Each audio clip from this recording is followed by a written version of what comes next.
लोकसभा में बहस होती है।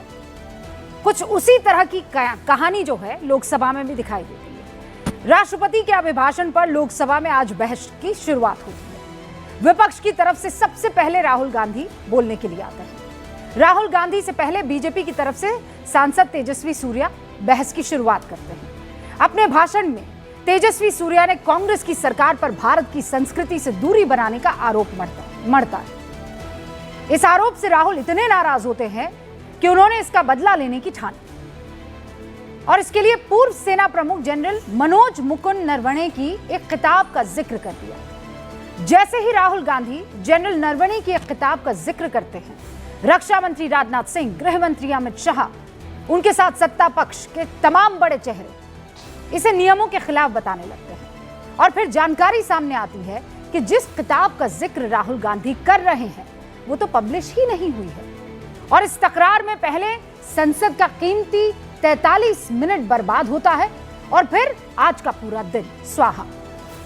यानी राहुल गांधी के उस सोच ने देश के संसद के करीब 4 घंटे बर्बाद कर दिए। जिस वक्त में अच्छी खासी बहस हो सकती थी, उसे नियम के बगैर बात रखने के चक्कर में बर्बाद कर दिया गया। और ये सब हम सवाल कर रहे हैं, क्या बदले की भावना से हुआ है?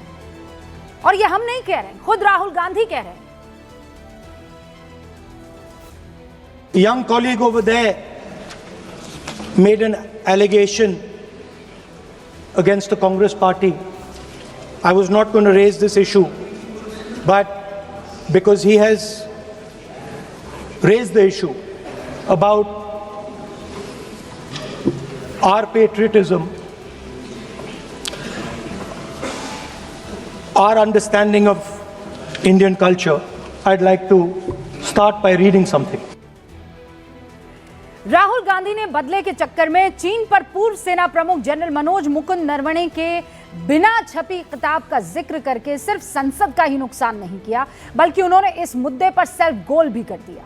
क्योंकि जो किताब छपी ही नहीं, उसके आधार पर मुद्दा बनाने की कोशिश करने में राहुल गांधी ने उन पन्नों को पलटवा दिया जो असल में चीन को लेकर पूर्व प्रधानमंत्री जवाहरलाल नेहरू की नीतियों और हमारे इतिहास का आईना है। और यकीन मानिए, पब्लिश हो चुकी ये किताबें ज्यादा तकलीफ देने वाली हैं, जो कांग्रेस को कटघरे में खड़ा करने वाली है, इनफैक्ट कर चुकी है। राहुल गांधी की पार्टी से सवाल करती है ये किताबें। पंडित जवाहरलाल नेहरू ने जब प्रधानमंत्री पद की शपथ ली थी और जब वो प्रधानमंत्री रहे, 14 साल तक देश के इंटेलिजेंस ब्यूरो के मुखिया रहे थे भोलानाथ मलिक। उन्होंने एक किताब लिखी, my years with Nehru the Chinese betrayal. 1962 के चीन युद्ध पर इस किताब में भोलानाथ मलिक क्या लिखते हैं, आप गौर फरमाइए। इंटेलिजेंस ब्यूरो ने प्रधानमंत्री नेहरू को सलाह दी कि चीनी सीमा पर भारत को नई चौकियां बना लेनी चाहिए, इससे चीन बल प्रयोग नहीं कर पाएगा। पंडित नेहरू को इंटेलिजेंस ब्यूरो की रिपोर्ट पर गहरा विश्वास था, जबकि सेना चेतावनी दे रही थी कि चीन हमला करेगा। इसके बावजूद पंडित नेहरू आईबी के रिपोर्ट के आधार पर रणनीति बनाते रहे और इसका असर क्या हुआ? 1962 के युद्ध में चीन ने भारत की 38,000 स्क्वायर किलोमीटर जमीन पर अवैध कब्जा जमा लिया। यह वही जमीन थी जिसे लेकर संसद में देश के पहले प्रधानमंत्री पंडित नेहरू ने 31 अगस्त 1959 को कहा कि the territory is sterile, it has been described as a barren uninhabited region without a vestige of grass and 17,000 feet high। Hindi में अगर अनुवाद करूं तो ये इलाका बंजर है, घास का नामो निशान है भी नहीं है वहां पर, एक निर्जन और बंजर क्षेत्र और 17,000 फीट की ऊंचाई पर स्थित ये जगह। ये फैक्ट है, पन्नों पर लिखा हुआ फैक्ट, लोकसभा के रिकॉर्ड में दर्ज फैक्ट। तो राहुल गांधी जी जिस चीन का राग अलाप कर सियासी बदला लेने की कोशिश कर रहे थे, उस चीन के साथ के इतिहास के पन्ने अगर पलट लिए जाए तो सवाल के तीर सीधे सीधे कांग्रेस को घायल करेंगे। क्योंकि सिर्फ भोलानाथ मलिक ने ही नहीं, बल्कि ब्रिगेडियर जेपी दालवी, उन्होंने भी चीन पर कांग्रेस की नीति पर सवाल उठाते हुए अपनी किताब हिमालयन ब्लंडर के पेज नंबर 53 पर लिखा है, हमने जंग की कोई तैयारी नहीं की थी, ना ही हमने कोई ऐसा डिप्लोमेटिक रिश्ता बनाया था कि जंग के वक्त कोई देश हमारी मदद कर सके। 1959 में भारत के पास कोई ठोस स्पष्ट नीति नहीं थी। चीन के विरुद्ध सहायता करने के लिए कोई घोषित मित्र नहीं थे और ना ही चीन को चुनौती देने के लिए कोई सैन्य शक्ति। ये वो पन्ने हैं जो पब्लिश हो चुके हैं। अगर राहुल गांधी इन पन्नों को पलटते तो उन्हें भी सच्चाई पता चलती। रही बात रिटायर्ड जनरल मनोज मुकुंद नरवणे की, तो डोकलाम संघर्ष के बाद उनका एक बयान बतौर आर्मी चीफ आपको सुनना चाहिए। And not an inch has been lost. Not an inch has been lost. That's right. Approaching this whole issue in a step-by-step manner. So the initial step was, of course, the disengagement, which I've just talked about. So future rounds of talks will continue, and I'm sure. तो साफ और स्पष्ट शब्दों में general Naravane कह रहे हैं कि भारत की जमीन पर चीन ने कब्जा नहीं किया है। अब जो वो कह रहे हैं उस पर विश्वास किया जाए, या जो उनका नाम लेकर कहे जाने की कोशिश की जा रही है उस पर विश्वास किया जाए। इसीलिए आज गूंज में बड़ा सवाल, क्या पलटवार के चक्कर में राहुल गांधी ने सेल्फ गोल कर लिया? क्या मोदी राज में चीन के अतिक्रमण की कहानी के पीछे कोई फैक्ट है? क्या डोकलाम गलवान का मुद्दा उठाकर 1962 की गलतियां छिपाने की कोशिश हो रही है? मैं शुरू कर रही हूं गूंज।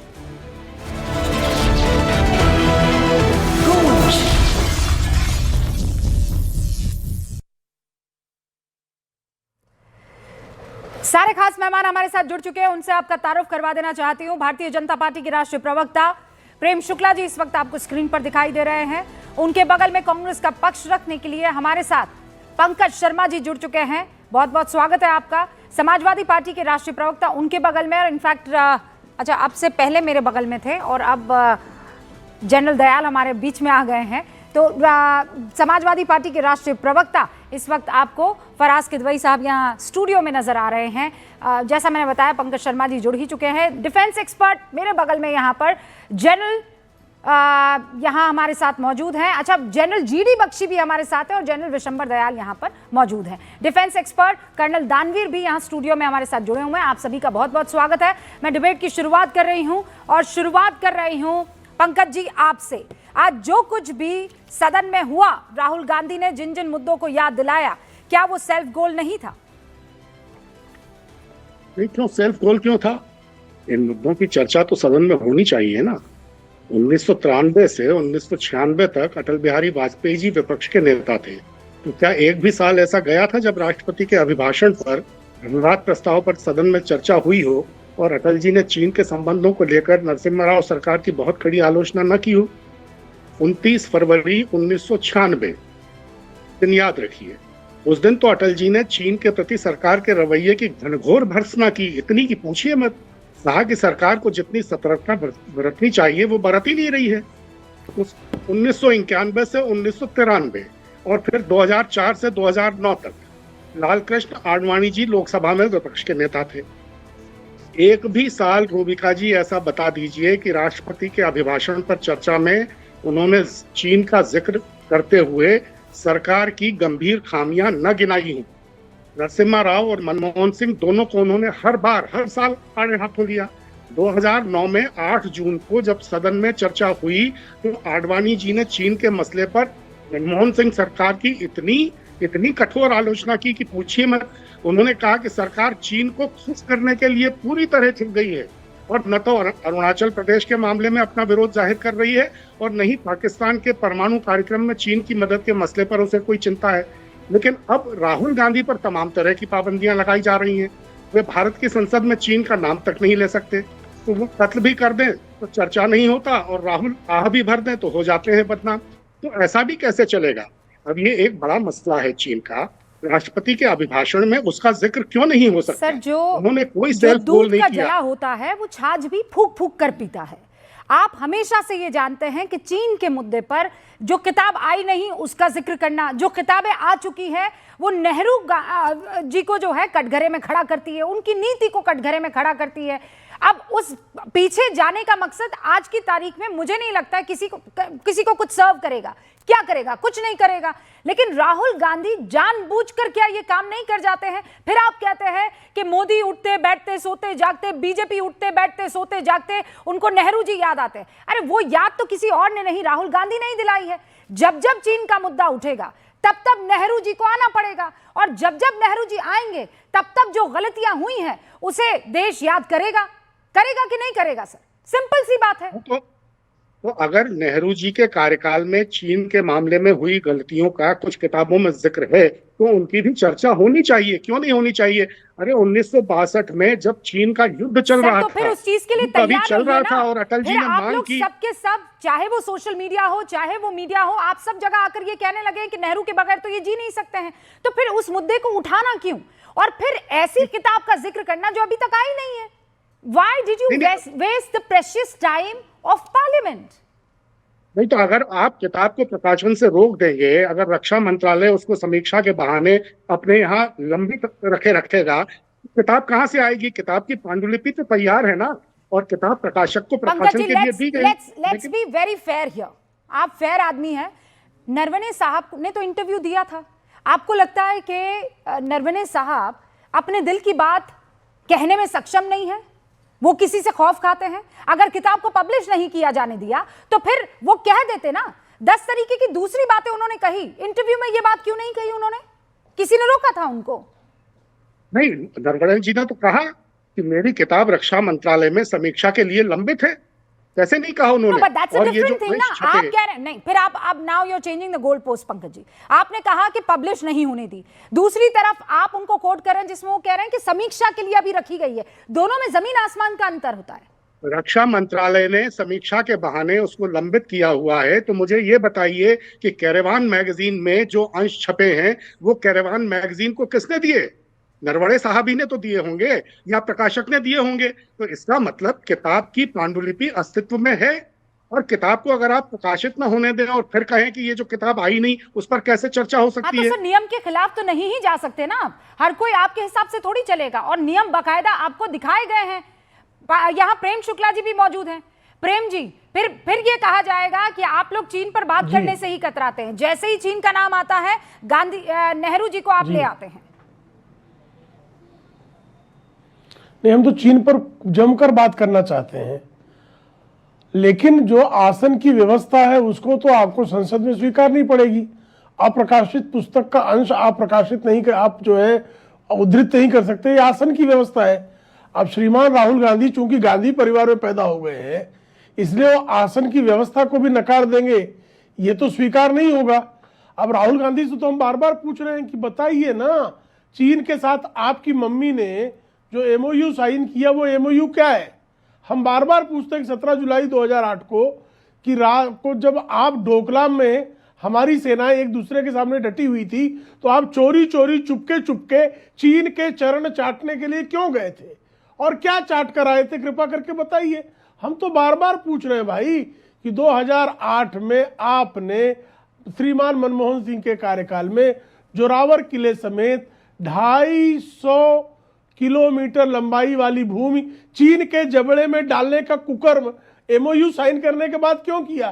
क्या एमओयू का अंग था? क्या हम तो पूछ रहे हैं कि श्रीमान जवाहरलाल नेहरू ने 38,000 वर्ग किलोमीटर की जो भूमि चीन के कब्जे में करा दी, उसके लिए माफी कब मांगेंगे? अच्छा। हम तो बार बार पूछ रहे हैं जी कि आप कृपा करके बताइए।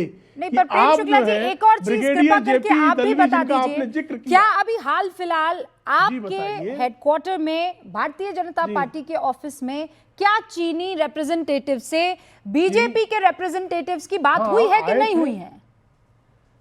हाँ, हुई है ना, बात हुई है, खुली बात है, हुआ है क्या? कोई एमओयू वहां साइन हुआ? ऑन कैमरा बात हुई है। हाँ, मतलब वहां कोई एमओयू साइन नहीं हुआ है।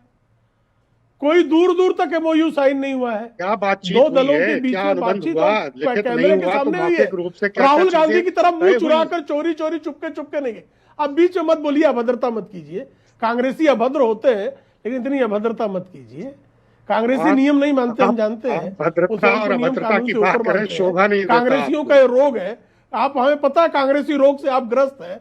हम जानते हैं कि पंकज जी, आप कांग्रेस के धैर्य खो देने वाले रोग से ग्रस्त पूरे देश ने देखी है, बार बार देखी है। इतनी अभद्रता क्यों करते हैं? आप दोनों अपने भद्र रूप में आ जाइए, अभी दोनों भद्र रूप में आ जाइए और मुद्दे पर आ जाइए। मुद्दे पर मैं चीन की बात कर रही थी। प्रेम शुक्ला से मैंने सीधे तौर पर सवाल पूछा, चीन के लोगों से आपने एमओयू साइन किया? उन्होंने कहा नहीं हुआ। कोई एमओयू साइन नहीं हुआ, ऑन कैमरा बात हुई है, और क्या बात हुई है वो ऑन कैमरा कोई भी पता लगा सकता है। अब पंकज जी बार बार वो आपसे इस मसले पर पूछ लेते हैं कि आप लोगों ने कोई एमओयू साइन किया कि नहीं किया, आप भी उतनी ही ताकत से बोल दीजिए, हाँ कि ना, जो भी है बता दीजिए, क्लियर कर दीजिए। अरे दुनिया भर के देशों में राजनीतिक दलों के बीच क्या इस तरह बताएंगे के चंदा मसलों पर लेने वाले हस्ताक्षर होते रहे हैं। तो ऐसा नहीं है कि नहीं चंदा हुए। चबा गए। प्रेम राजीव शुक्ला जी, गांधी रुकिए ना, फाउंडेशन के लिए रुकिए, चंदा बोलने लेते हैं, प्रेम तो शुक्ला जी, चंदा खोर है। प्रेम शुक्ला जी नहीं, मेरे बीच में बोल रहे थे ना, बोलने दीजिए, शर्मा जी को इनको बोलने भद्रता का प्रमाण पत्र दे रहा हूँ। हाँ हाँ, बस इनको बस बस भद्रता का बस प्रमाण बस पत्र बस दे रहा हूँ बस मैं, शुक्ला जी कि प्लीज। मेरे बीच बोल रहे थे हाँ, ना। अब मैं चाहती हूँ एक एक करके दोनों अपनी अपनी बात रखें। हाँ 20 सेकंड में बात रखिए पंकज शर्मा जी। कह रहा हूं कि राजनीतिक दलों के बीच इस तरह के अनुबंध होते रहे हैं।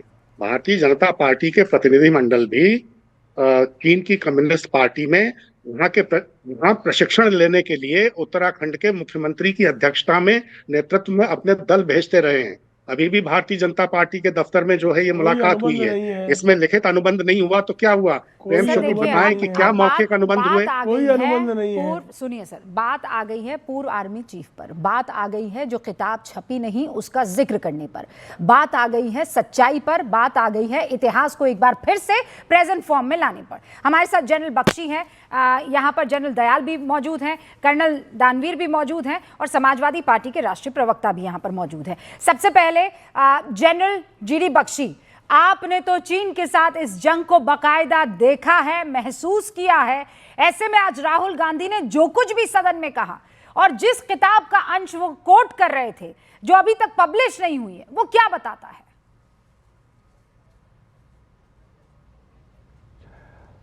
देखिए, जो मैं सबसे पहले जनरल नारवाने साहब को व्यक्तिगत जानता हूं, वो हमारे अच्छे चीफ थे, बहुत ठहरे हुए चीफ थे और स्टडी, और उनकी किताब जब उन्होंने लिखी तो सरकार ने उनको अनुमति नहीं दी उसको छापने के लिए। हाँ। जहां तक मुझे मालूम है वो था जो अग्निवीर स्कीम पे उन्होंने कुछ कमेंट्स किए थे, उसको लेकर उनको छापने का आदेश नहीं दिया गया था। ठीक है। और मैंने जो कैरावान मैगजीन में एक्सर्प्ट्स आए हैं वो पूरे ध्यान से पढ़े हैं शुरू से आखिर तक, क्योंकि माजरा समझने के लिए कि माजरा क्या है साहब, क्यों इतना रौला पा रहे हैं, क्यों इतना कष्ट हो रहा है। तो साहब देखिए, मैं आपको एक चीज बताऊं, मुझे बड़ी खुशी होती है अगर ये डिस्कशन आगे चलती, क्योंकि वो खुद पकड़े जाते। ठीक है। और कल जब होगी ये डिस्कशन तो मैं तो सरकार को दूंगा एडवाइस कि करने दीजिए। वो दिखाना चाहते थे कि हमारे प्रधानमंत्री, हमारे रक्षा मंत्री, किसी ने कोई फैसला नहीं लिया। ये डोकलाम की बात नहीं है, ये बात है आपके कैलाश रेंज के ऊपर, जब हमने काउंटर इन्फिल्ट्रेशन करके काउंटर ऑक्यूपेशन करी थी और जाके रिज का टॉप पकड़ लिया था, तब कहानी समझ लीजिए। पहले नीचे से चीन ने अपने लाइट टैंक भेजे, वो चढ़ना शुरू हुए। नॉर्दर्न कमांड के उस वक्त चीफ जनरल जोशी ने नारवाने साहब को रिंग किया। क्यों रिंग किया? क्योंकि उस वक्त ये चाइना भारत का ट्रैंक्विलिटी अकॉर्ड लागू था। इस अकॉर्ड को एक्चुअली बहुत पहले जो कांग्रेस ने किया था निकाल बाहर करना चाहिए था। ठीक है, लेकिन वो फिर भी लागू था, इसलिए सरकार से पूछना अनिवार्य था। ठीक है साहब। जब उनको नहीं जवाब मिला तो मैं आपको बताऊं, जब फाइनली प्राइम मिनिस्टर ने उनको रिप्लाई किया, बिल्कुल ठीक रिप्लाई किया, जैसा उचित समझते हो करो। अरे साहब, प्राइम मिनिस्टर का काम नहीं है टैक्टिकल ऑर्डर ऑफ फायर देना। हाँ। ठीक है। वो डिपेंड करते हैं अपने आर्मी चीफ के ऊपर जो प्रोफेशनल है। उन्होंने बिल्कुल ठीक कहा कि जैसा उचित समझते हो करो। This is what he should have done. Any political leadership, mature, sagacious, would have set the same orders. Do as you think fit. Army chief पूछ रहा है ना भाई, आर्मी चीफ पूछ रहा है, do as you think fit, I trust your decision. तो क्या गलत है? What's bloody wrong with it? What is wrong with it? बिल्कुल सही डिसीजन लिया प्राइम मिनिस्टर ने। हाँ। अभी सिंदूर के टाइम भी उन्होंने तीनों सर्विस चीफ्स को बोला, सीडीएस को बोला, मैं आप पे पूर्ण विश्वास रखता हूं, जैसा आप ठीक समझते हैं प्रोफेशनली करें। ठीक है ना साहब। ये हमारे प्राइम मिनिस्टर साहब का काम नहीं है टैक्टिकल डिसीजन लेना, minute to minute battle control करना। वो इसके लिए उनके पास सर्विस चीफ्स हैं, सीडीएस है, वो ये फैसले लेते हैं और वो जो है वो उनको सपोर्ट करते हैं। ऑलराइट, जनरल बख्शी, उनको वो देते हैं। ये क्लैरिटी देने के लिए शुक्रिया सर कि भाई tactical decisions are not taken by the prime minister of any country. General Dayal, तो फिर बार बार इस तरीके की बातें करना कि चीन के आगे झुक गए, फिर वहां अमेरिका में नरेंद्र डिड सरेंडर, ये क्या बताता है? देखिए, मैं किसी किस्म की पॉलिटिकल डिस्कशन में इन्वॉल्व नहीं हूँगा।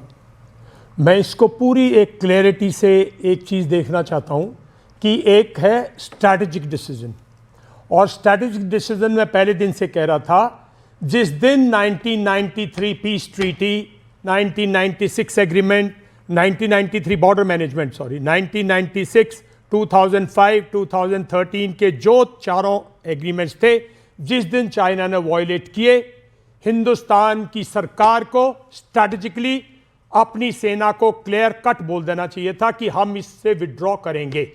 आप सारा का सारा दो जन नरवाने पर, और मैं आऊंगा अपने साथियों पे भी जो उनको करना चाहिए, मैं आऊंगा। पहली बात तो यह है कि उस ट्रीटी, वो एक ट्रीटी बाध्य ट्रीटी थी और उस पर गालवान हो चुका है साहब। उसी के बाद अगर 6 जून की हरकत है ये, जब हम फैसला मांग रहे हैं, तो बोथ पॉलिटिकल लीडरशिप और मिलिट्री लीडरशिप 6 जून से 15 जून तक क्या कही, जहां में 20 बहादुर जवानों को शहीद करना पड़ा, वो एक ट्रीटी बाइंडिंग थी। और उस ट्रीटी पे मैं समझता हूं पॉलिटिकल लीडरशिप और सीनियर मिलिट्री लीडरशिप, जिसने 6-7 जून की बात कर रहे हैं वो इस आर्टिकल में, तो आप साहब 15 जून को यह हादसा कैसे होने देते हैं? इसका मतलब चाइना वायलेट कर चुका था ट्रीटी को, चाइना बॉर्डर की ट्रैंक्विलिटी डिस्ट्रॉय कर चुका था, वो आगे बढ़ चुका था जहां नहीं आना चाहिए था, उसके कंप्लीट उसने ना, अगर एक्सरसाइज भी कर रहा था तो उसने इंटीमेट नहीं किया था। 1993, 1996 इन एग्रीमेंट्स को ध्यान से पढ़ो। उसके बाद अगर आप फैसला नहीं ले रहे हो, पॉलिटिकल और टॉप सीडीएसएन पार्टी नहीं ले रही, तो फिर मैं समझता हूं टैक्टिकल लीडरशिप पे। और इसका मैं मुद्दा इसलिए देता हूं, 1997 में जो भारत ने किया था, वो भी तो फौज ने किया था ना। जूनियर लीडरशिप ने कहा ये होगा, हम नहीं हिलने देंगे, और उन्होंने चाइना को एक लेसन सिखाया। तो ये पूरी की पूरी मैं समझता हूं, और ये एक लीडरशिप के ऊपर अब सवाल, मैं अपनी लीडरशिप को राय देना चाहता हूं। इस देश में डेमोक्रेसी है, डिसीजन जैसे ही आएंगे आपको पूरी छूट है। Do what you fit. Do what you fit means अगर हथियार उठाना है चाइनीज के खिलाफ तो उठाइए, अगर आपको हवाई जहाज यूज करना है तो कीजिए, बिकॉज देश की सुरक्षा साहब, नॉर्दर्न आर्मी कमांडर साहब आपके कंधों पे है। वो जवान आपकी तरफ देखते हैं, वो नहीं जानते कौन प्राइम मिनिस्टर है, वो बटालियन कमांडर की तरफ है। अगर मैं बटालियन कमांडर भी होता गालवा में, मैं कसम खा के कहता हूं मैं गोली चला देता, किसी की नहीं सुनता, क्योंकि उसकी सुरक्षा हमारे पे। अब ये फिर पॉलिटिकल लीडरशिप जवाब दे, चला दिया उसके बाद पॉलिटिकल लीडरशिप को, वरना ये कंफ्यूजन रहेगी। ये कंफ्यूजन है बिल्कुल क्लियरली, बिकॉज ट्रीटी थी, उस ट्रीटी से चीफ नहीं वायलेट कर सकता। कल आप चीफ को सैक कर दो, कल जनरल नरवाने को रिस्पॉन्सिबल बना दो, आपने ट्रीटी वो कर दी, कल दोनों कंट्रीज के बीच में वॉर बढ़ जाए। बख्शी कुछ कहना चाहते हैं, फिर कर्नल बिल्कुल सर, बिल्कुल जनरल बख्शी सर, बिल्कुल। जनरल दयाल जो कह रहे हैं उससे आप अग्री करते हैं जनरल बख्शी? मैं बिल्कुल एग्री करता हूं। देखिए, मैं समझाना चाहता हूं, 1967 में सिक्किम के अंदर यही प्रॉब्लम थी, धक्का मुक्की, बॉक्सिंग मैच, कुश्ती। ये फिर आए जनरल सगत सिंह, उसने क्या आदेश दिए मालूम है? उसने आदेश दिया अगर किसी ने धक्का मुक्की बॉक्सिंग करी, मैं कोर्ट मार्शल कर दूंगा, तुम्हारे हाथ में हथियार हैं, इस्तेमाल करो। क्या हो गया? जी जी जी, सुनाई दे रहा है सर। Fire, open fire. बिल्कुल ठीक कह रहे। क्या मेरा आवाज आ रही है आपके पास? एकदम आ रही है, क्लियर, स्पष्ट आ रही है सर। अच्छा ठीक है। देखिए, मैं आपको फिर याद दिलाता हूं 1967 नाथुला क्लैश, ठीक है? उस वक्त भी वहां पे धक्का मुक्की, बॉक्सिंग, कुश्ती, ये सब हुआ करता था। जनरल सगत सिंह, बाद में जो हीरो ऑफ 1971 वॉर, ढाका पे पहुंचे थे, ठीक है? वो डिविजनल कमांडर था, उसने क्लियर ऑर्डर दिए हाँ। अगर किसी ने धक्का मुक्की हाथापाई करी, मैं कोर्ट मार्शल कर दूंगा। लेकिन एक तुम्हारे सेकंड, हाथ जनरल, में जो हथियार बात है, यहाँ पर रिपब्लिक डे परेड जनरल पे दिखाने दयाल के कह लिए रहे हैं कि नहीं वो है। क्लैरिटी अभी इस्तेमाल है करो। नहीं। आज भी नहीं है पॉलिटिकल अरे लीडरशिप आज भी नहीं, मिलिट्री बस लीडरशिप में एक क्लैरिटी मिनट, नहीं है। एक मिनट देखिए, सुनिए। वो आपके 20 जवान शहीद हो गए, आप भी उसके बाद भी आपने उस टेरिटरी से विड्रॉ नहीं किया। आपकी बॉर्डर पे तैनात है, अभी डिसएंगेजमेंट है, पीस है, ट्रैंक्विलिटी, गॉड ब्लेस, सब ठीक ठाक है, लेकिन डीमोबिलाइजेशन तो नहीं हुआ। अगर कल एस्केलेट होती है तो फिर फौज ऐसे देख के पीछे मुड़ के, ये मैं कह रहा हूं। मैं ये किसी इंडिविजुअल पे नहीं कह रहा, ये पॉलिटिकल लीडरशिप की मैं कह रहा हूं। पॉलिटिकल लीडरशिप को स्ट्रैटेजिकली विजन ही नहीं है। मैं खुल के कह रहा हूं, पूरी पार्लियामेंट को विजन नहीं हाँ, है। ठीक है जब सर। तक आप लोग अब मैंने बात आपकी क्लैरिटी समझ देखिए, ली। बात सुनिए, मैं समझ गई जनरल दयाल, मैं समझ गई। आप कह रहे हैं कि दोनों ट्रीटी साइन क्लैरिटी की नहीं है। पॉलिटिकल लीडरशिप ओके, ने, अब फॉरेन मिनिस्ट्री ने। आप कह रहे हैं कि मैं पॉलिटिकल यहाँ पर किसी तरह का कोई भी बात नहीं बिल्कुल रखूंगा। नहीं कह रहा, मैं सिर्फ ये कह रहा हूं क्लैरिटी नहीं थी तो पॉलिटिकल ठीक है, लीडरशिप। आज जो राहुल गांधी कह रहे थे वो पूरी क्लैरिटी के साथ कह रहे थे। जब आप कहते हैं कि दोनों को एक मंच पर होना चाहिए, जनरल दयाल, हाँ जी। तो आपको लगता है कि राहुल गांधी उस मंच पर, दोनों को एक मंच पर होना चाहिए ना, एक पेज पर होना चाहिए। एक मिनट साहब, दोनों की पेज पे स्पष्ट करने के लिए दो बैठे हुए हैं, एक कांग्रेस का, एक बीजेपी का, और वहां दो, एक लीडर ऑफ ऑपोजिशन है, एक प्राइम मिनिस्टर। वो अपनी समिति कर लें। जन बिशंबर कौन है? जन बिशंबर एक क्लैरिटी एज ए सोल्जर कह रहे नहीं हैं। तो वो अगर मैं clarity आप रखिए एक ना। मिनट, मैं कह रही हूं पार्लियामेंट में, चाहे वो ऑपोजिशन I हो, wish I was चाहे in वो parliament. सत्ता पक्ष हो। I wish I was in parliament. अरे, I sir, would I have- wish you were in the I parliament, wish I but would have spoken there sir, only. My question is very clear. आप बहुत clear इंसान है, clarity के साथ बात अगर करते मैं हैं। पार्लियामेंट डिबेट भी सुनता, मैं आई अश्योर यू, मैंने बिल्कुल पार्लियामेंट डिबेट, पार्लियामेंट की स्टेटमेंट सुननी बंद कर रखी है। मैं सिर्फ एक आर्टिकल, जो जब आप लोगों ने बुलाया, मैंने उस आर्टिकल को थोड़ा सा, तो आपने राहुल गांधी के बयान को नहीं सुना मैंने है? किसी किस्म का कोई All बयान right. नहीं सुना, ना मैं सुनना All चाहता, right. Okay. बिकॉज मैं बहुत क्लियर हूं। Okay. 1996 की ट्रीटी डोकलाम के लेकिन बाद बात- विड्रॉ करना चाहिए था सर, गवर्नमेंट अब को। जब आप कहते हैं कि सरकारों को और फॉरेन विपक्ष मिनिस्ट्री को विड्रॉ कर देना दूसरे चाहिए था किसी- डोकलाम के बाद ही। दूसरे किसी देश के लिए अगर वो दुश्मनों जैसा रवैया अपना रहा है तो साथ होना चाहिए। कर्नल दानवीर, कैन होना आई हैव चाहिए, दैट बिल्कुल होना क्लैरिटी? चाहिए दोनों को कैन साथ। I have that clarity from you sir? आज जो राहुल गांधी ने किया, मैं उस पर नहीं बात करूंगी क्योंकि भाई आप कोई पॉलिटिकल रिप्रेजेंटेटिव नहीं है, लेकिन जब आप बात करते हैं, चीन तो हर चीज पर नजर रखे हुए ना, एलओपी है, एलओपी जब ऐसी कोई बात करेंगे तो चीन उसे कैसे देखेगा? लेकिन मैं उसी पे बात करूंगा, क्योंकि बात अगर हॉकी मैच की हो रही है तो हम फुटबॉल मैच के बारे में बात नहीं करेंगे। बात ये हो रही है कि जो किताब छपी नहीं उसके ऊपर आप पार्लियामेंट में बात कर रहे हैं, यही है ना डिस्कशन, ये डिबेट डन। अब वो किताब क्यों नहीं छपी? क्या एमओडी वाले सब पागल हैं? क्या जनरल नरवणे अपना आपा खो चुके थे? उन्होंने ऐसा क्या लिख दिया? क्या है वो, क्यों नहीं छपी? तो इस क्यों का भी तो सवाल का जवाब ले लो। वो इसलिए नहीं छपी क्योंकि उसके अंदर कुछ ऐसा था जो कि प्रेजेंट टैक्टिकल और स्ट्रेटेजिक सिचुएशन को एक्सप्लेन करता था। आपका सोचने का तरीका, आपका डिप्लॉयमेंट का तरीका, आपका बहुत सारे निर्णय लेने के तरीकों के ऊपर एक रिफ्लेक्शन देता था, जिससे दुश्मन एक तरीका आपका समझ सके और उसके बाद में वो भी अपनी रणनीति उस तरीके से बना सकता है। तो इसीलिए इसके ऊपर बैन लगा। और उसके बाद एमओडी की तरफ से ये भी आदेश निकले कि कोई भी पदाधिकारी फौज से रिटायर होगा तो मेरे ख्याल से शायद 2 या 3 साल तक वो कोई भी सार्वजनिक तौर पर अपने एक्सपीरियंस शेयर नहीं कर सकता। उसका कारण ये है, तो इस वजह से इसके ऊपर रोक लगी है और ये रोक जब तक लगी रहेगी जब तक ग्राउंड सिचुएशन बदली नहीं होगी।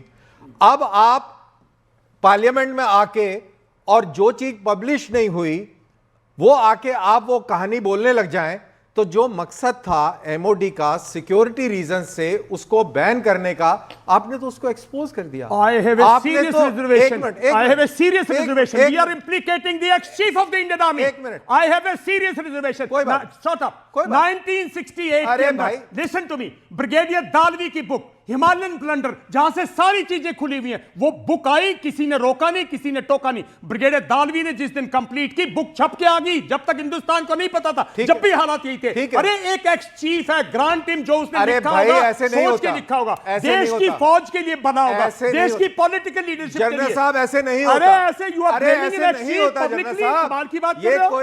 ये कोई वो नहीं चल रहा है। अरे तो वो आप निजी कंपनी नहीं है ये। अरे ये भी देश है भाई, ये देश है, तो ये ऐसे नहीं होता। तो एक से नहीं होता। अरे एक आप कह रहे हैं कि एमओडी, आप कह रहे हैं कि एमओडी रोक नहीं सकती। वेट अ मिनट, आप why should I wait a minute? आप मेरे को बताइए कि MOD has no jurisdiction of stopping the bomb. It has but not, it has but क्या बात कर रहे हैं आप? देश की सुरक्षा ज्यादा जरूरी है, जनरल नरवणे की किताब ज्यादा जरूरी है? सुरक्षा के क्या बात कर रहे हैं आप? गलत बोल रहे हैं। अरे भैया, अरे गलत आप बोल रहे हैं जनरल साहब, आप गलत बोल रहे हैं। आप पॉलिटिकली मोटिवेटेड है। You are politically motivated. You are going the wrong way. You are going the wrong way. You guys are going wrong. No. Blaming an ex-chief. We did not blame an देश ex-chief. की security ज्यादा जरूरी है। We stood by an ex-chief when he blamed the Congress for 2008. Dayal का opinion is not important. Your opinion is not important. You are It is the national security that is important. You are wrong. Absolutely wrong, when sir. an air chief blames Congress for 2008, I blame them. I blame them. Have you blamed? I blame them. That actually Has Narwane blamed? 2008. Has Narwane blamed? No. Has Narwane blamed? So why are you? So why are you saying like that? I'm not. Why are you stopping his book? You are trying to justify. You yes, are trying to justify. I will justify You when haven't it comes read to his book. security of the country. You have not read his book. You does not know But who has shared it with you that it compromises national security. MOD ने बयान दिया है इसका। आप पढ़िए, आप पढ़िए बयान, आप पढ़िए बयान, जल्दी में कारवां का एक आर्टिकल पढ़ के आए, उसके बैकग्राउंड में जाइए आप। एक एक्स चीफ को इस तरह नहीं बोलते। पीटीआई का पूरा लेख है इसके ऊपर। के बारे में ऐसे नहीं बोलते। पीटीआई का पूरा लेख है, आप उसको पढ़िए, उसमें क्या क्या जेंटलमैन, ओके, ऑलराइट। आप दोनों को हम लोग बहुत ध्यान से सुन रहे थे। नाउ जनरल दयाल, एक सिंपल सा सवाल आपसे है। मैं कर्नल दानवीर को भी सुन रही थी, आपको भी सुन रही थी। मैं एक्स आर्मी चीफ के लिए किसी ने कुछ नहीं बोला है। एक्स आर्मी चीफ की खिताब ज्यादा महत्वपूर्ण है या इस देश की सुरक्षा ज्यादा इंपॉर्टेंट है? अगर एक्स आर्मी चीफ, जैसा कि एमओडी की तरफ से कहा जा रहा है कि उसमें कुछ ऐसी टैक्टिकल इंफॉर्मेशन रिवील हो गई थी जो दुश्मन मुल्क को कहीं ना कहीं मदद दे सकती थी, अब ये बताइए, एक्स आर्मी चीफ के सम्मान में वो किताब पब्लिश करना ज्यादा इंपॉर्टेंट है या फिर उसे कुछ टाइम तक रोक देना और फिर ये रूल निकालना कि जो भी एक्स बन जाएगा वो 3-4 साल तक किताब नहीं लिखेगा ताकि इस सिचुएशन में ना आना पड़े? रूबिका, मैं इसी बात की ऑब्जेक्शन थी मुझे, और कोई ऑब्जेक्शन नहीं थी। ठीक है, आपने सवाल पकड़ा है, ठीक है ना। मुझे सिर्फ इतनी ऑब्जेक्शन थी।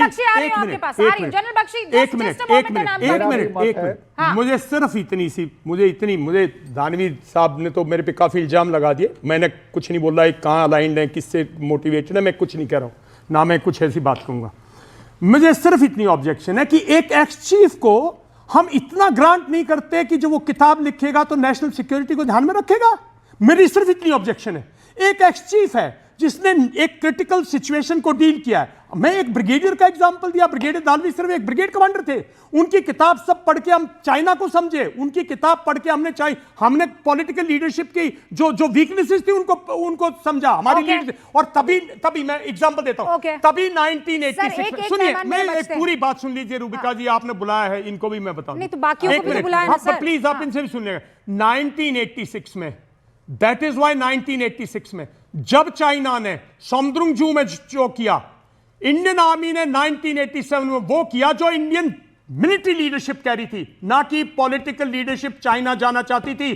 राजीव गांधी चाइना विजिट के लिए प्रिपेयर कर रहा था और इंडियन आर्मी ने वो किया जो करना चाहिए था। वो जो सोमद्रुंगजू में, जो वांगचुंग में जो प्लेन पे आके चाइनीज बैठे थे, उनको कट ऑफ कर दिया और डिप्लॉय कर दिया। जनबख्शी, am I right or not? जनबख्शी, am I right or not? Okay, wait. General Bakshi, with due respect, sir. With due respect, sir. Please just give me a moment. एक और मेहमान लगातार बैठे हुए हैं और इतना वक्त गुजर गया, उन्होंने अपना ओपनिंग रिमार्क नहीं दिया। 25 मिनट हो गए sir. So I am taking आपका जो वक्त है वो मैं ले रही हूँ इजाजत मांगते हुए। फराज किदवई साहब, आपने सुना ये पूरा का पूरा मसला कहां तक आ गया है। आज की तारीख में ये कहना कि किताब नहीं, इसके पीछे कोई मंशा है, कोई मकसद है।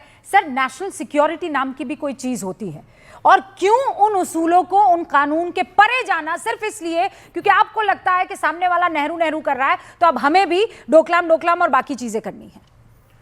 रूबिका, बिल्कुल सही बोल रही हैं आप, और मुझे उम्मीद है कि बस 2 मिनट आप मुझे अनइंटरप्टेड दे दीजिएगा। 1.5 कर दे सर, 2.5 कर दिए।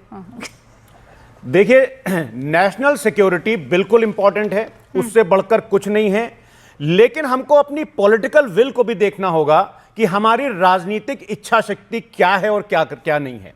आपने अभी किताबों का जिक्र किया, इंडियन एक्सप्रेस को मानिएगा, जो हमारे देश का अखबार है, अक्टूबर 2024 में पूर्वी लद्दाख में एलएसी पर एक गश्त समझौता हुआ। यहां पर जितने डिफेंस के लोग हैं सब बैठे हुए, correct me if I am wrong. Indian express लिखता है गरिमा जी 2 सितंबर, रूबिका जी 2 सितंबर 2025 को, खाली 2 स्टेटमेंट में पढ़ रहा हूं। The first and the loudest claim of a reset is that border is stable again after years of tension following Galwan. अधिकारियों का कहना है कि पेंगोंग सो और गोगरा और हॉट स्प्रिंग में सैनिकों की वापसी पूरी हो गई है। अब इसमें यहां पर यह लिखा हुआ है कि the first and the loudest claim to restate that the border is stable again. वहां पर अब गश्त करने के लिए रूबिका जी एक चाइना को हमको बताना पड़ता है।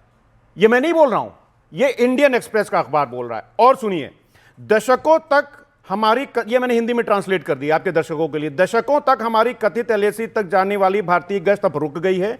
जो गश्त कभी एक तरफा होती थी अब चीन की सहमति से कोऑर्डिनेट होती है। और सबसे ज्यादा तकलीफदेह बात यह है कि इसके लिए पहले से सूचना देनी पड़ती है।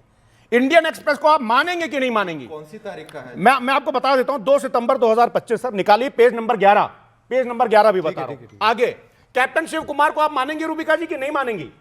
जो कि डिफेंस अटैच थे हमारे इंडोनेशिया में, क्या बोला था उन्होंने कि IAF lost aircraft due to constraint political leadership.